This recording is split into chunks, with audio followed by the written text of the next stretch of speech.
नमस्कार, वंदे मातरम, जय हिंद दोस्तों। मैं Surendra Singh super education study platform में आपका स्वागत करता हूं। एसएसटी से 60 मोस्ट इम्पोर्टेंट क्वेश्चन देखेंगे। मैं लगातार वीडियो आपको दे रहा हूं एसएसटी की, ईवीएस की और सीडीपी की और हिंदी की। अगर आप चैनल पे पहली बार आए हैं तो प्लीज़ चैनल को सब्सक्राइब कर लीजिए। शुरू करते हैं आज की क्लास। पहला प्रश्न दिया है, इनमें से कौन सी घटना गलत है। गलत के बारे में पूछा जा रहा है कि कौन सी घटना इसमें गलत है। ए में कहा जा रहा है 1526 ईस्वी में पानीपत का प्रथम युद्ध हुआ था। बिल्कुल ये बात तो ठीक है, पानीपत का प्रथम युद्ध 1526 में ही हुआ था, बाबर और इब्राहिम लोदी के बीच। दूसरा बी में कहा जा रहा है 1527 में खानवा का युद्ध हुआ था। ये भी बात ठीक है, खानवा का युद्ध हुआ है। सी में कहा जा रहा है 1528 में चंदेरी का युद्ध हुआ है। हाँ, हुआ है चंदेरी का युद्ध, ये भी ठीक है।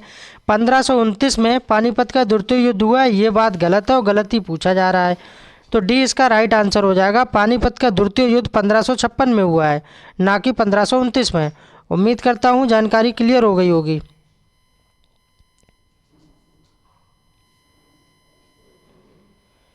दो नंबर क्वेश्चन देखेंगे। निम्न में से कौन सा सही मिलान नहीं है। कौन सा सही मिलान नहीं है। नहीं में पूछा जा रहा है। पहले सीटेट क्या करता था, सही में ज़्यादा पूछता था, अब जो है नहीं में पूछ रहा है। नहीं में ज़्यादा पूछता है ताकि बच्चा गलती करे। ए में कहा जा रहा है गोदान मुंशी प्रेमचंद की रचना है। बी में कहा जा रहा है बीजक कबीरदास की रचना है। और सी में कहा जा रहा है कुटुज एक जो निबंध है हजारी प्रसाद द्विवेदी ने लिखा है। और डी में कहा जा रहा है आचरण की सभ्यता क्या मुंशी प्रेमचंद का निबंध है या रचना है उनकी। तो गोदान मुंशी प्रेमचंद की है, ये बात बिल्कुल ठीक है। बीजक यानी साखी शबद रमैनी, यहाँ पर साखी शबद और रमैनी ये तीनों रचनाएं कबीरदास की किज में संग्रहित हैं, बीजक में संग्रहित हैं। तो बीजक का संबंध कबीरदास से हो गया, ये भी बात बिल्कुल ठीक है। कुटुज हजारी प्रसाद द्विवेदी का ये निबंध है, ये भी बात बिल्कुल ठीक है। आचरण की सभ्यता मुंशी प्रेमचंद ने नहीं लिखा है, ये मुंशी प्रेमचंद की रचना नहीं है। आचरण की सभ्यता सरदार पूर सिंह ने लिखा है, डी इसका राइट आंसर हो जाएगा। 3 नंबर क्वेश्चन देखेंगे। निम्न में से कौन से दिवस का सही मिलान नहीं है। दिवस के बारे में पूछा जा रहा है कि मिलान कौन सा सही नहीं है। 5 जून पर्यावरण दिवस बिल्कुल ठीक है, 5 जून को पर्यावरण दिवस मनाया जाता है। 8 मार्च को महिला दिवस मनाया जाता है, ये भी बिल्कुल ठीक है। 2 अक्टूबर को अंबेडकर जयंती, ये बात बिल्कुल गलत है और गलत ही पूछा जा रहा है, ये मैच नहीं कर रहा है। जबकि 21 मार्च को वानिकी दिवस मनाया जाता है, बिल्कुल ठीक है।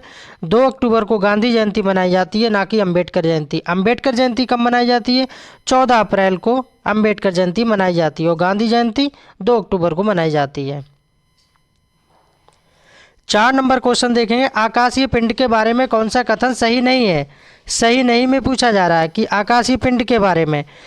ए में कहा जा रहा है ये बड़े और छोटे होते हैं। बी में कहा जा रहा है ये गर्म और ठंडे होते हैं। और सी में कहा जा रहा है ये तेज़ गति वाले और धीमी गति वाले होते हैं। और डी में कहा जा रहा है ये निश्चित मार्ग पर नहीं घूमते हैं। तो 4 का सही आंसर हो जाएगा, ये निश्चित मार्ग पर नहीं घूमते हैं, क्योंकि नहीं में पूछा जा रहा है। 5 नंबर क्वेश्चन देखेंगे। आकाशीय पिंड के बारे में कौन सा कथन गलत है। वहाँ पर भी आकाशीय पिंड के बारे में था, क्वेश्चन अलग है, और यहाँ पर भी कौन सा कथन गलत है। ये गतिशील होते हैं, ये निश्चित मार्ग पर घूमते हैं, ये गुरुत्वाकर्षण शक्ति के द्वारा शून्य में लटके हुए होते हैं, ये गुरुत्वाकर्षण शक्ति के द्वारा एक दूसरे की ओर खींचते हैं। डी इसका सही आंसर हो जाएगा, ये गुरुत्वाकर्षण शक्ति के द्वारा एक दूसरे की ओर खींचते हैं। 6 नंबर क्वेश्चन देखेंगे। पुष्चल तारे के मुख्यतः भाग होते हैं, कितने भाग होते हैं। पुष्चल तारे के बारे में पूछा जा रहा है, 1, 2, 3 या 4। कितने होते हैं, 3 भाग होते हैं पुष्चल तारे के। कितने होते हैं, 3 पार्ट। कितने होते हैं, 3 पार्ट, यानी 3 भाग होते हैं। और 3 किस में, सी में, तो सी इसका सही आंसर हो जाएगा।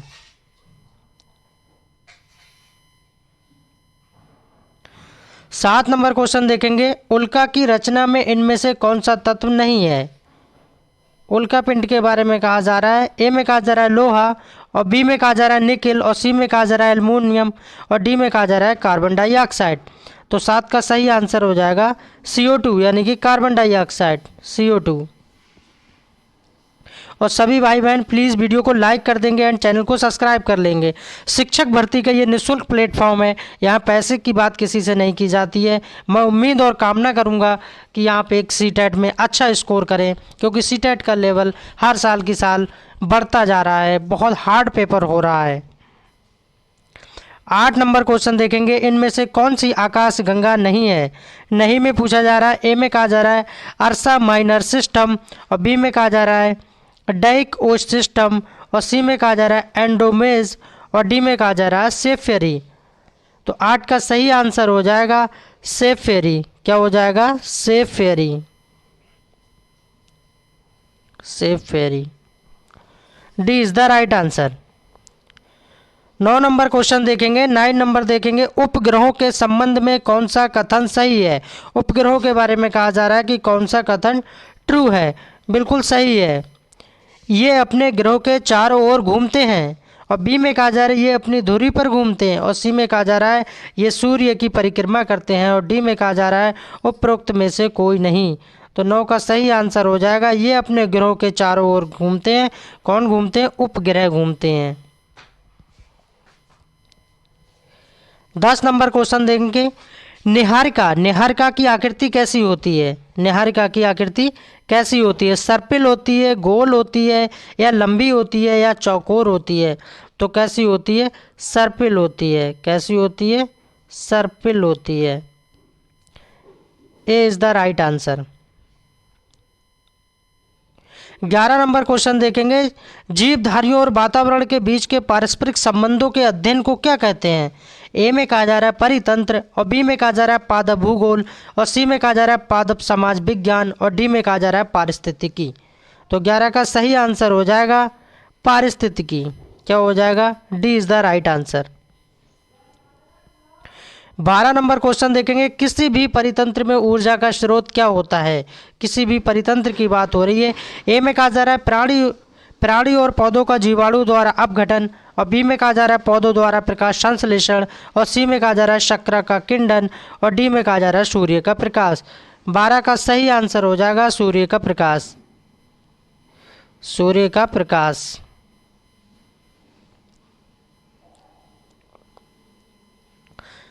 13 नंबर क्वेश्चन देखेंगे, निम्नलिखित तापमानों में से कौन सा तापमान मानव बसाव के लिए प्रभावशाली है।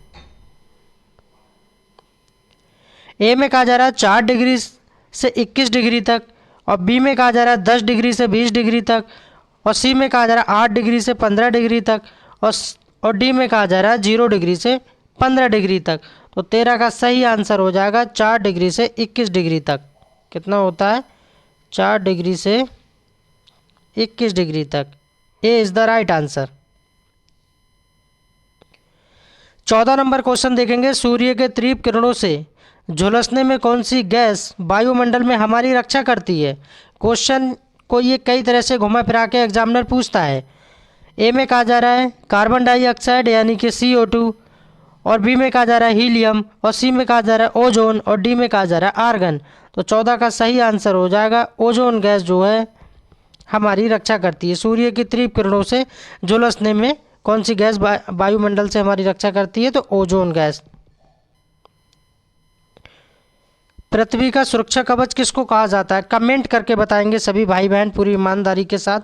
15 नंबर प्रश्न है, परिवर्तन मंडल के ध्रुवों पर ऊंचाई होती है 7 किलोमीटर, 16 किलोमीटर, 25 किलोमीटर या 30 किलोमीटर। तो कितनी होती है? 7 किलोमीटर, यानी कि 7 kilometre. A is the right answer. 16 number question देखेंगे, क्षोभ मंडल स्तर पर वह क्षेत्र है जो पृथक करता है यानी अलग करता है। किसको अलग करता है? क्षोभ मंडल की बात की जा रही है। भूतल और क्षोभ मंडल को, आयन मंडल और आयतन मंडल को, समताप मंडल और आयन मंडल को, क्षोभ मंडल और समताप मंडल को। तो किसको अलग करता है? D is the right answer इसका। क्षोभ मंडल और समताप मंडल को अलग करता है।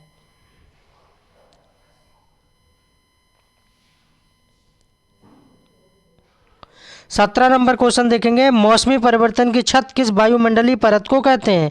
मौसमी परिवर्तन की बात हो रही है। ए में कहा जा रहा है क्षोभ मंडल, और बी में कहा जा रहा है समताप मंडल, और सी में कहा जा रहा है आयन मंडल, और डी में कहा जा रहा है ओजोन मंडल। तो 17 का सही आंसर हो जाएगा क्षोभ मंडल। किसको कहा जाता है? क्षोभ मंडल को। A is the right answer. 18 number question देखेंगे, उत्तरी गोलार्ध में कितने % भाग पर जल है? किसकी बात हो रही है? उत्तरी गोलार्ध की बात हो रही है। उत्तरी गोलार्ध की, उत्तरी गोलार्ध की बात हो रही है। उत्तरी गोलार्ध में कितने % भाग पर जल है? 19.1%, 25.7%, 21.9%, 63.7%। 18 का सही आंसर हो जाएगा 19.1% उत्तरी गोलार्ध में जल है, यानी पानी है। 19 नंबर क्वेश्चन है, वह सागर का नाम बताइए जिसकी सीमाएं 3 महाद्वीपों को स्पर्श करती हैं। स्पर्श मतलब छूती हैं, टच करती हैं। ए में कहा जा रहा है भूमध्य सागर, बी में कहा जा रहा है लाल सागर, और सी में कहा जा रहा है अरब सागर, और डी में कहा जा रहा है कैरिबियन सागर। तो 19 का सही आंसर हो जाएगा भूमध्य सागर। क्या हो जाएगा? भूमध्य सागर। भूमध्य सागर, ये इसका राइट आंसर हो जाएगा। 20 नंबर क्वेश्चन देखेंगे, निम्नलिखित में से किस राज्य से कर्क रेखा नहीं गुजरती है? ये पूछा जा रहा है कि निम्नलिखित में से किस राज्य से कर्क रेखा नहीं गुजरती है? मणिपुर, त्रिपुरा, छत्तीसगढ़, मिजोरम। तो किससे नहीं गुजरती है? मणिपुर से नहीं गुजरती है। अब क्वेश्चन ये उठता है कि जो कर्क रेखा है वो भारत के कितने राज्यों से होकर गुजरती है? 8 राज्यों से होकर गुजरती है। कितने राज्यों से? 8 राज्यों से होकर गुजरती है। अब वो 8 राज्य कौन से हैं? ट्रिक के रूप में आप नोट डाउन कर सकते हैं, मित्र पर गमछा झा, मित्र पर गमछा झा, ये ट्रिक याद रख सकते हैं, मित्र पर गमछा झा। और कौन से 8 राज्य हैं पूरी ट्रिक के माध्यम से देखेंगे, जैसे गुजरात है, राजस्थान है, मध्य प्रदेश है, छत्तीसगढ़ है, झारखंड है, पश्चिम बंगाल है, त्रिपुरा है और मिजोरम है, ना कि मणिपुर, क्योंकि त्रिपुरा भी आ गया, छत्तीसगढ़ भी आ गया, मिजोरम भी आ गया। मणिपुर को स्पर्श नहीं करती है कर्क रेखा, और नहीं में पूछा जा रहा है। 21 नंबर क्वेश्चन देखेंगे, निम्नलिखित राज्य या केंद्र शासित प्रदेशों में जरबा जनजाति का निवास होता है। जरबा जनजाति के बारे में पूछा जा रहा है। ए में कहा जा रहा है अरुणाचल प्रदेश, भारत का पूर्वोत्तर राज्य जहाँ से सूरज उदय होता है, तो क्या है? अरुणाचल प्रदेश। बी में कहा जा रहा है लक्षद्वीप, सी में कहा जा रहा है छत्तीसगढ़, और डी में कहा जा रहा है अंडमान निकोबार। तो 21 का सही आंसर हो जाएगा Andaman Nicobar. D is the right answer. 22 number question देखेंगे, कहाँ काम करने वाले व्यक्ति को ब्लैंक लंग रोग हो जाता है? क्या प्रॉब्लम हो जाती है? ब्लैक लंग रोग हो जाता है। विद्युत लेपन उद्योग में, कार्बनिक विलायक उद्योग में, या पेट निर्माण उद्योग में, या कोयला की खान में। तो ये कहाँ दिक्कत हो जाती है? कोयला की खान में ये प्रॉब्लम हो जाती है। जो कोयला की खान में लोग काम करते हैं, कोयला भी काला हो जाता है, और नाम से भी रिलेट कर सकते हो, कोयला कैसा होता है? काला होता है। और यहाँ पर भी ब्लैक की बात की गई है, ब्लैक लंग हो जाता है। 23 नंबर क्वेश्चन देखेंगे, निम्नलिखित में से कौन सा युग्म गलत है? गलत के बारे में पूछा जा रहा है, कौन सा युग्म गलत है? एक तरफ देश दिए हैं, एक तरफ घास के मैदान दिए हैं। ब्राज़ील के सामने कैंपास दिया है, अर्जेंटीना के सामने पंपास दिया है, अफ्रीका के सामने पेरी दिया है, ऑस्ट्रेलिया के सामने डाउन्स दिया है। कौन सा गलत है? तो 23 का सही आंसर हो जाएगा अफ्रीका। क्या हो जाएगा? अफ्रीका। जबकि ब्राज़ील में कैंपास घास के मैदान पाए जाते हैं, बिल्कुल ठीक है। अर्जेंटीना में पंपास घास के मैदान पाए जाते हैं, बिल्कुल ठीक है। ऑस्ट्रेलिया में डाउन्स घास के मैदान पाए जाते हैं। अफ्रीका में पेरी नहीं पाए जाते हैं। पेरी कहाँ पाए जाते हैं? कमेंट करके बताइए। 24 नंबर क्वेश्चन देखेंगे, निम्नलिखित में से कौन सा सही कथन है? 24 नंबर में सही कथन को पहचानना है। घास के मैदान जीवों महाद्वीपों के मध्य भाग एवं समुद्र से दूर है। बी में कहा जा रहा है घास के मैदान जीवों महाद्वीपों के पश्चिमी भाग एवं समुद्र से दूर है। सी में कहा जा रहा है घास के मैदान जीवों महाद्वीपों के मध्य एवं समुद्र से निकट है, यानी पास है। और डी में कहा जा रहा है घास के मैदान जीवों सघन जनसंख्या के भाग हैं। तो 24 का सही आंसर हो जाएगा घास के मैदान जीवों महाद्वीपों के मध्य भाग एवं समुद्र से क्या है, दूर हैं। A is the right answer. 25 number question देखेंगे, रेगिस्तान मरुस्थलीय जीवों के लिए निम्नलिखित में से कौन सा कथन उपयुक्त है, सबसे बढ़िया है। ए में कहा जा रहा है ये शुष्क जलवायु के क्षेत्र है, और बी में कहा जा रहा है ये कमज़ोर परिस्थिति को दर्शाते हैं, और सी में कहा जा रहा है ये नम जलवायु के क्षेत्र है, और डी में कहा जा रहा है ये वनस्पति विहीन क्षेत्र है। 25 का सही आंसर हो जाएगा ये कमज़ोर परिस्थितियों को दर्शाते हैं।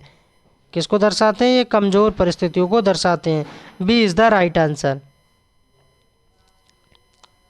26 नंबर क्वेश्चन देखेंगे, कौन सा भूवैज्ञानिक महाद्वीप और महासागरों की उत्पत्ति में प्रारंभिक मत का समर्थक नहीं है।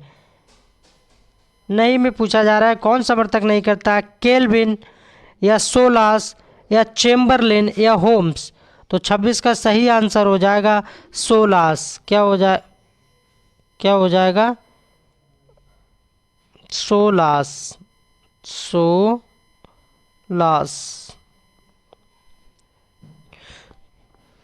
27 नंबर क्वेश्चन देखेंगे, वायुमंडलीय दाब की भिन्नता से महाद्वीप और महासागर की उत्पत्ति किस वैज्ञानिक ने मानी है।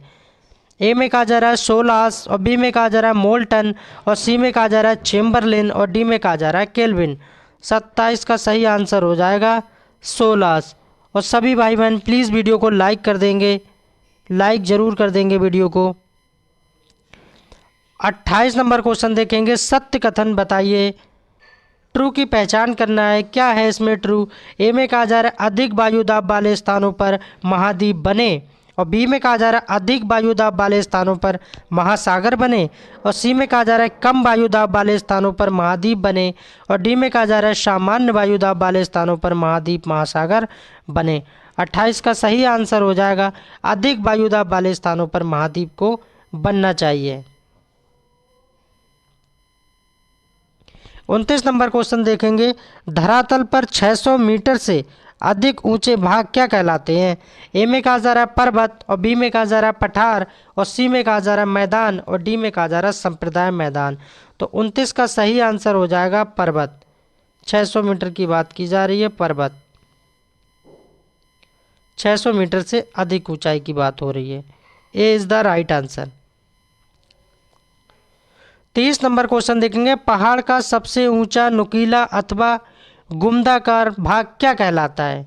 पहाड़ की बात हो रही, ए में कहा जा रहा है पर्वत शिखर, और बी में कहा जा रहा है पर्वत कटक, और सी में कहा जा रहा है पर्वत तंत्र, और डी में कहा जा रहा है इनमें से कोई नहीं। तो 30 का सही आंसर हो जाएगा पर्वत शिखर। क्या हो जाएगा, A is the right answer. 31 number question देखेंगे, यूराल पर्वत निम्नलिखित में से किस वर्ग का पर्वत है। यूराल की बात हो रही है, किसकी हो रही है, यूराल की।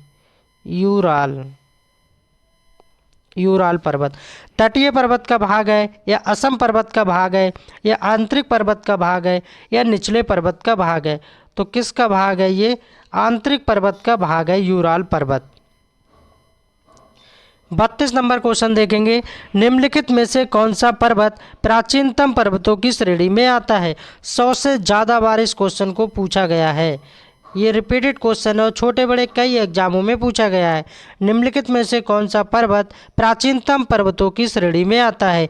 ए में कहा जा रहा है आरावली पर्वत, और बी में कहा जा रहा है एंडीज पर्वत, और सी में कहा जा रहा है एटलस पर्वत, और डी में कहा जा रहा है हिमालय पर्वत। तो 32 का सही आंसर हो जाएगा आरावली पर्वत। 33 नंबर क्वेश्चन देखेंगे, विश्व के सबसे ऊंचे पर्वतों का निर्माण हुआ है, कहाँ पर हुआ है। ए में कहा जा रहा है चार्नियल हलचल में, और बी में कहा जा रहा है कैलिडोनियल हलचल में, और सी में कहा जा रहा है हर्सिनियन हलचल में, और डी में कहा जा रहा है चार्नियल हलचल में। 33 का सही आंसर हो जाएगा डी। 34 नंबर क्वेश्चन देखेंगे, अफ्रीका में एटलस पर्वत किस क्रम के पर्वत है। अफ्रीका की बात हो रही है और एटलस पर्वत की बात हो रही है, क्रम यानी सीरियल की बात हो रही है। ए में कहा जा रहा है पूर्व कैंपियन, और बी में कहा जा रहा है अल्पाइन, और सी में कहा जा रहा है कैलिडोनियन, और डी में कहा जा रहा है हर्षेनियन। 34 का सही आंसर हो जाएगा अल्पाइन। क्या हो जाएगा, alpine. B is the right answer. 35 number question देखेंगे, पर्वतों की उत्पत्ति के लिए संकुचन सिद्धांत किस वैज्ञानिक की देन है? ए में कहा जा रहा है शू एस की, और बी में कहा जा रहा है होम्स की, और सी में कहा जा रहा है डाना की, और डी में कहा जा रहा है स्नेल की। 35 का सही आंसर हो जाएगा सू एस की। किसकी? सू एस की। ये वैज्ञानिक का नाम है सू एस। 36 नंबर क्वेश्चन देखेंगे, शालीमार बाग और निशांत बाग कहाँ स्थित है? शालीमार बाग और निशांत बाग के बारे में कहा जा रहा है। ए में कहा जा रहा है जम्मू कश्मीर, और बी में कहा जा रहा है श्रीनगर, और सी में कहा जा रहा है गुलमर्ग, और डी में कहा जा रहा है लद्दाख। 36 का सही आंसर हो जाएगा श्रीनगर। क्या हो जाएगा? Srinagar. B is the right answer.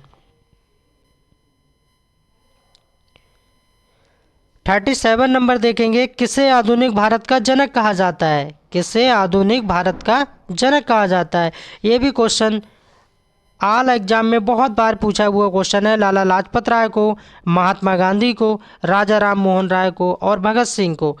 37 का सही आंसर हो जाएगा राजा राम मोहन राय को आधुनिक भारत का जनक कहा जाता है। C is the right answer. 38 number question देखेंगे, बाल गंगाधर तिलक किसे अपना राजनीतिक गुरु मानते थे?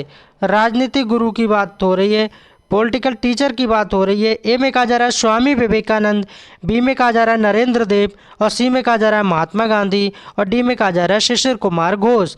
तो किसको बाल गंगाधर तिलक अपना गुरु मानते थे? स्वामी विवेकानंद को अपना वो गुरु मानते थे, राजनीतिक गुरु। किसको? स्वामी विवेकानंद को।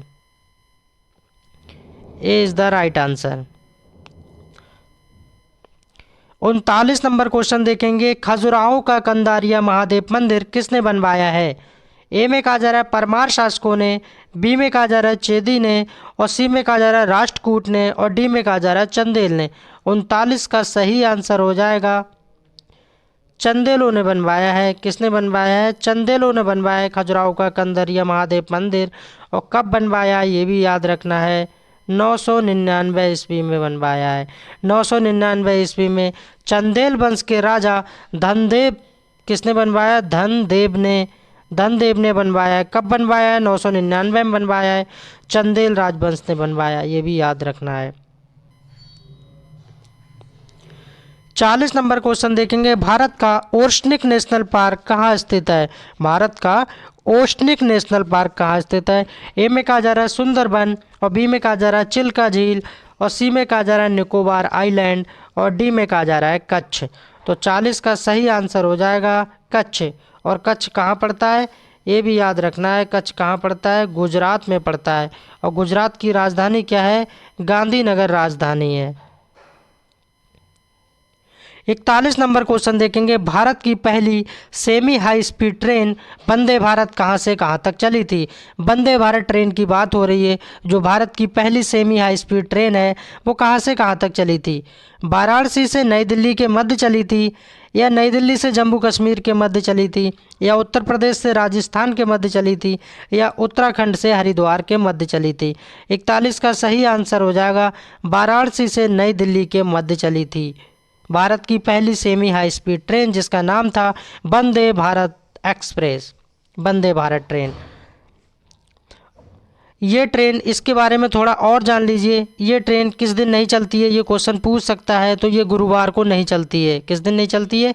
ये गुरुवार को ट्रेन नहीं चलती है। और इसका बाया रूट है कानपुर, इलाहाबाद, वाराणसी मार्ग पे होके ये चलती है। 42 नंबर क्वेश्चन देखेंगे, भारत में सबसे बड़ी तेल शोधनशाला कहाँ पर है?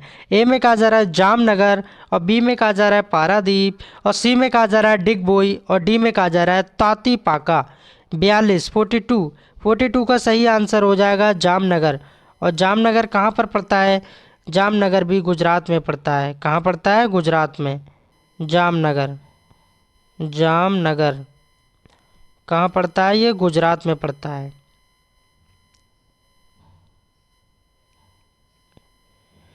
43 नंबर क्वेश्चन देखेंगे, निम्नलिखित में से भारत का कौन सा राज्य सर्वाधिक लंबी तट रेखा वाला राज्य है? सबसे लंबी तट रेखा किस राज्य की है?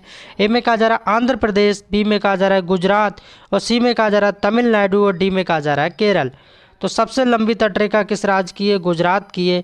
अब ये तो आपने जान लिया, पर उसकी लंबाई कितनी है? 1214 किलोमीटर, 1214 किलोमीटर की तट रेखा है। सबसे लंबी तट रेखा गुजरात राज्य की है।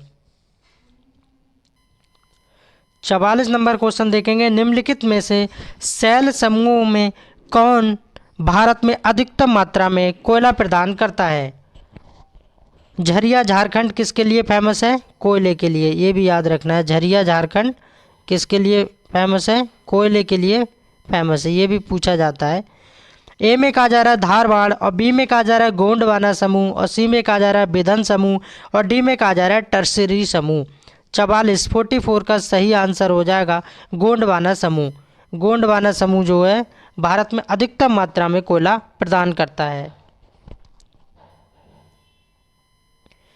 45 नंबर क्वेश्चन देखेंगे, निम्नलिखित मूल्यांकन संबंधी प्रश्न पर विचार कीजिए।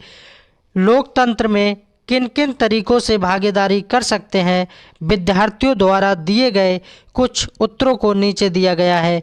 कौन सा उत्तर विद्यार्थी के प्रश्न को समझने और एक समावेशी विषय अनुकूल उत्तर देने की क्षमता का प्रदर्शन करता है? ये क्वेश्चन है। इसके विकल्प क्या क्या है? ए में कहा जा रहा है चुनाव में मतदान द्वारा क्या ऐसा कर सकते हैं, और बी में कहा जा रहा है लोकतंत्र में लोग चुनाव में मतदान द्वारा भागीदारी करते हैं। सभी सरकारें एक निर्धारित समय के लिए चुनी जाती हैं और भारत में ये अवधि 5 वर्ष की होती है। क्या बी ठीक होगा? सी में कहा जा रहा है मतदान, धरना, रैली, सामाजिक आंदोलन के द्वारा, और डी में कहा जा रहा है लोकतांत्रिक सरकार के संचालन को प्रभावित करने वाले कुछ मुख्य तत्व जन भागीदारी, संघर्ष का समाधान और समानता व न्याय के प्रति प्रतिबद्धता। तो 45 का सही आंसर हो जाएगा मतदान, धरना, रैली, सामाजिक आंदोलन। सी वाला इसका राइट आंसर हो जाएगा।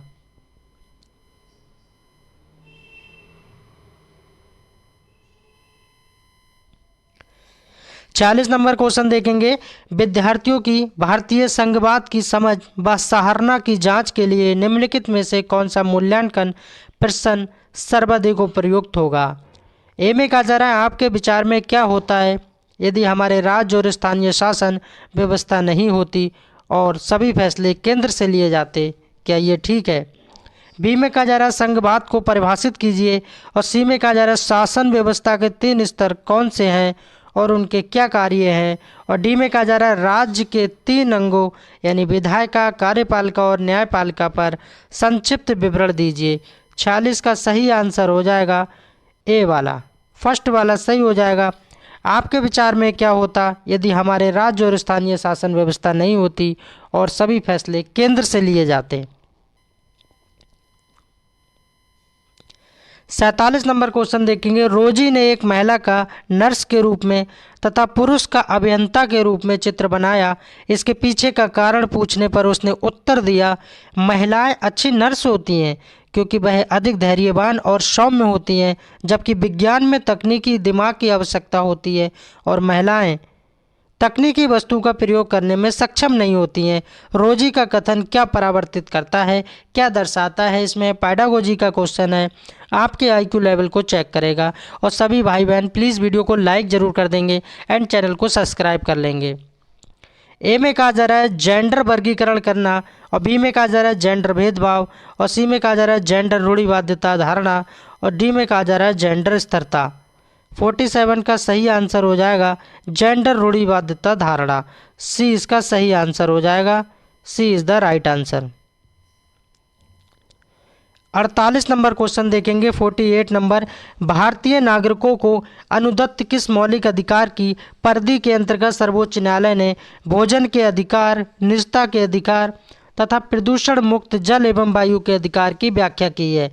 अनुच्छेद 14, अनुच्छेद 20, अनुच्छेद 21, अनुच्छेद 19। तो किस में व्याख्या की है? अनुच्छेद 21 में इसकी व्याख्या की है।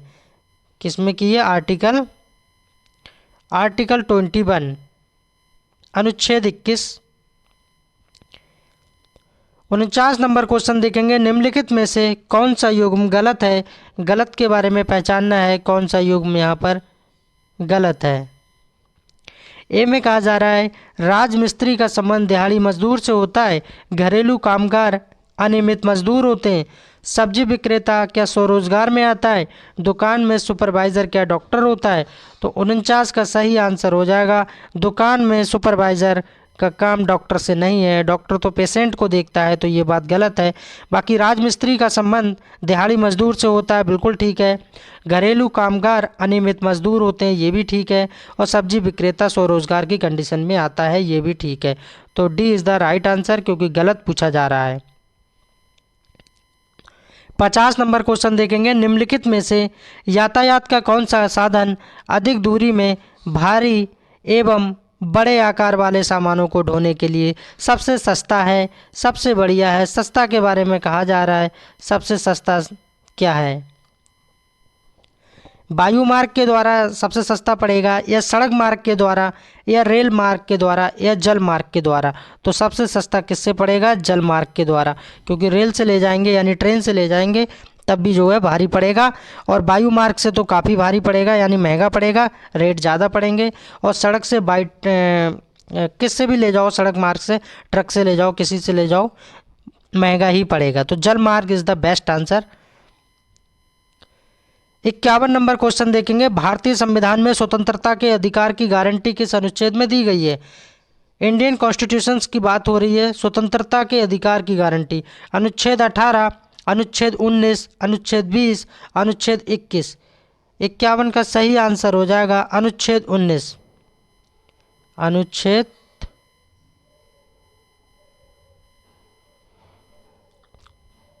19 बी सही हो जाएगा। 52 नंबर क्वेश्चन देखेंगे, संविधान की किस व्यवस्था द्वारा प्रेस की स्वतंत्रता सुरक्षित है। प्रेस यानी मीडिया, मीडिया की बात हो रही है, प्रेस की बात हो रही है। अनुच्छेद 19 फर्स्ट ए के द्वारा, अनुच्छेद 19 फर्स्ट सी के द्वारा, अनुच्छेद 29 के द्वारा, अनुच्छेद 21 के द्वारा। 52 का सही आंसर हो जाएगा अनुच्छेद 19 फर्स्ट ए के द्वारा। निम्नलिखित में से कौन सा कथन गलत है। गलत के बारे में बताना है कि इसमें से कौन सा कथन गलत है।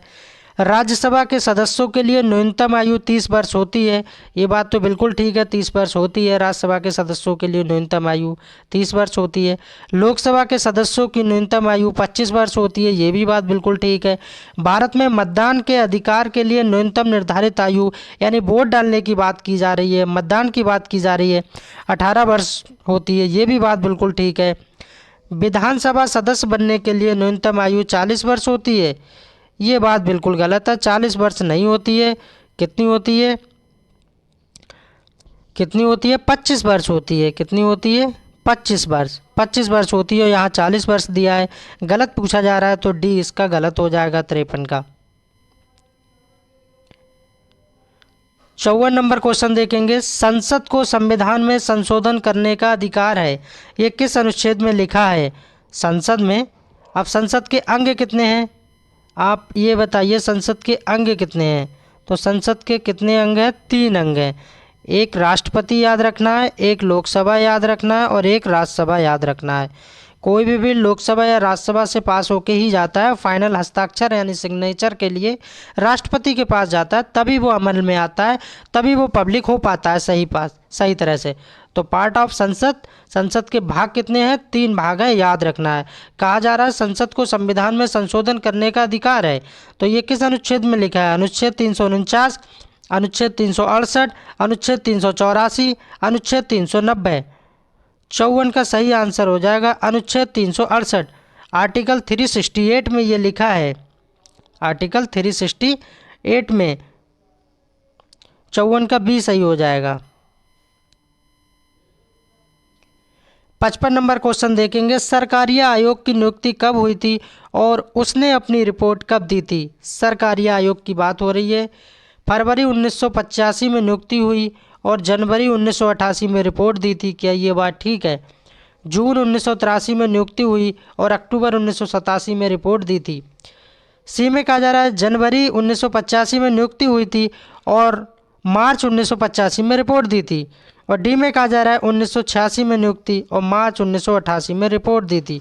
तो 55 का सही आंसर हो जाएगा जून 1983 में नियुक्ति और अक्टूबर 1987 में रिपोर्ट दी थी। बात हो रही है सरकारिया आयोग की। 56 नंबर क्वेश्चन देखेंगे, निम्न में से कौन सा गलत है। गलत के बारे में बताना है। यहाँ पर कौन सा गलत है, 3 सही है और 1 गलत है। नीति निर्देशक तत्व आयरलैंड से लिए गए हैं, बिल्कुल बात ठीक है। नीति निर्देशक तत्व आयरलैंड से ही लिए गए हैं। मौलिक कर्तव्य कहाँ से लिए गए हैं, मौलिक कर्तव्य रूस से लिए गए हैं, ये भी बात ठीक है। भारतीय संविधान में राष्ट्रपति का पद क्या नेपाल से लिया गया है, ये बात बिल्कुल गलत है, नेपाल से नहीं लिया गया है। तो सी इसका सही आंसर हो जाएगा। डी भी देख लीजिए, मौलिक अधिकार अमेरिका से लिए गए हैं, ये भी बात ठीक है, मौलिक अधिकार अमेरिका से ही लिए गए हैं। भारतीय संविधान में राष्ट्रपति का पद नेपाल से नहीं, कहाँ से लिया गया है, ब्रिटेन से लिया गया है। कहाँ से लिया गया है, ब्रिटेन से लिया गया है, और यहाँ पर नेपाल दिया है, इसलिए ये गलत हो जाएगा। मैं पूरी कोशिश करता हूँ आपको अच्छे से एक्सप्लेन करने की, समझाने की, क्योंकि सीटेट का एग्ज़ाम बहुत टफ होता जा रहा है। अभी लेटेस्ट 2023 का एग्ज़ाम देख लीजिए, आपको पता ही होगा कितना हार्ड पेपर हुआ था। इसलिए मैं कहता हूँ, मैं ये नहीं कह रहा हूँ कि मेरे चैनल से पढ़ाई कीजिए, आप किसी भी चैनल से कीजिए, पर मन से और दिल लगा के कीजिए, क्योंकि एग्ज़ाम का लेवल हार्ड होता जा रहा है और वैकेंसी भी नहीं आ रही है। तो वैकेंसी जब भी आएगी तो आपका सिलेक्शन हो जाए, इसलिए सीटेट क्लियर करके रखिए। इसी उम्मीद के साथ ये निःशुल्क भर्ती का शिक्षक प्लेटफॉर्म है, चैनल को सब्सक्राइब कर लीजिए। 57 नंबर क्वेश्चन देखेंगे, निम्नलिखित में से कौन सा मिलान गलत है। यहाँ गलत में पूछा जा रहा है कौन सा मिलान गलत है। ओजोन परत का संबंध समताप मंडल से होता है, बिल्कुल ठीक बात है, ओजोन परत का संबंध समताप मंडल से होता है।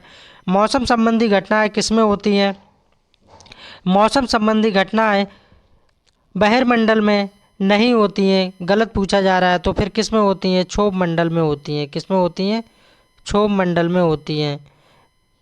रेडियो प्रसारण आयन मंडल में, ये ठीक है, और सबसे ठंडी परत मध्य मंडल में, ये भी ठीक है। बी इसका सही आंसर हो जाएगा, बी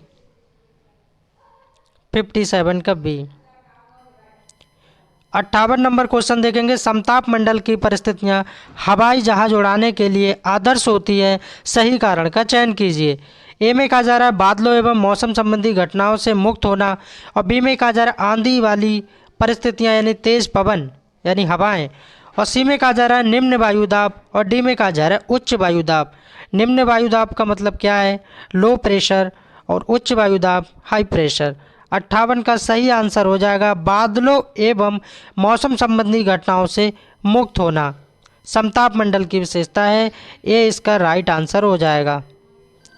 और इस वीडियो का सेकंड लास्ट क्वेश्चन है। 60 क्वेश्चन मैंने इस वीडियो में लिए हैं, क्योंकि सामाजिक वर्ग में आने वाले छात्र छात्राएं 60 क्वेश्चन उन्हें देखने को मिलेंगे एसएसटी के अंतर्गत। तो मैंने 60 क्वेश्चन की लगातार वीडियो दे रहा हूं मैं आपको। अगर चैनल पे आप पहली बार आएँ तो प्लीज़ चैनल को सब्सक्राइब जरूर कर लीजिए। 59 नंबर क्वेश्चन देखेंगे, किसी के प्रति पूर्वाग्रही होने का क्या अर्थ है। उन्हें नकारात्मक रूप से देखना, उन्हें उच्चतम, उत्तम या श्रेष्ठ मानना। सी में कहा जा रहा है जो लोग भिन्न हैं उनका अनादर करना, और डी में कहा जा रहा है समूह के सदस्यों के विरुद्ध भेदभाव करना। सही विकल्प का चयन करना है यहाँ पर। क्या बी सी डी सही होगा, या बी सी सही होगा, या सी डी सही होगा, या ए सी डी सही होगा। 59 का सही आंसर हो जाएगा ए सी डी। ए सी और डी ये तीनों बातें सही हो जाएंगी। ए में कहा जा रहा है उन्हें नकारात्मक रूप से देखना, और सी में कहा जा रहा है जो लोग भिन्न हैं उनका अनादर करना, और डी में कहा जा रहा है समूह के सदस्यों के विरुद्ध भेदभाव करना। ये तीनों बातें आप गौर से देखिए कैसी हैं, ये तीनों बातें निगेटिव हैं। उन्हें उत्तम यानी श्रेष्ठ बनाना, ये क्या है, पॉजिटिव को दर्शा रहा है। और क्वेश्चन में क्या पूछा गया है, उसमें पूर्वाग्रही के बारे में पूछा गया है। लास्ट क्वेश्चन देखेंगे इस वीडियो का 60 नंबर, निम्न में से कौन सा कथन गलत है। यहाँ पर गलत के बारे में पूछा जा रहा है, क्या गलत है। सोमनाथ मंदिर क्या गुजरात में है, सोमनाथ मंदिर गुजरात में है, बिल्कुल ठीक बात है, और इसको 1025 ईस्वी में लूटा गया था। महमूद गजनवी ने 1025 में इसको लूटा था सोमनाथ मंदिर को, और इसकी लोकेशन कहाँ है, गुजरात में है, ये बात बिल्कुल ठीक है। सूर्य मंदिर कहाँ पर है, उड़ीसा में है, ये भी बात बिल्कुल ठीक है। काशी विश्वनाथ मंदिर कहाँ पर है, काशी विश्वनाथ मंदिर भी वाराणसी में है, ये भी बिल्कुल ठीक है। दिलवाड़ा मंदिर अमृतसर पंजाब में नहीं है, क्योंकि गलत पूछा जा रहा है, ये बात गलत है। तो दिलवाड़ा मंदिर ये कहाँ है? राजस्थान के सिरोही जिले के माउंट आबू नगर में स्थित है दिलवाड़ा मंदिर, और ये जैनियों का मंदिर है। उम्मीद करता हूँ सारे फैक्ट क्लियर हो गए होंगे। मिलते हैं नेक्स्ट वीडियो में, नेक्स्ट क्लास में। Thanks for watching, please subscribe my channel.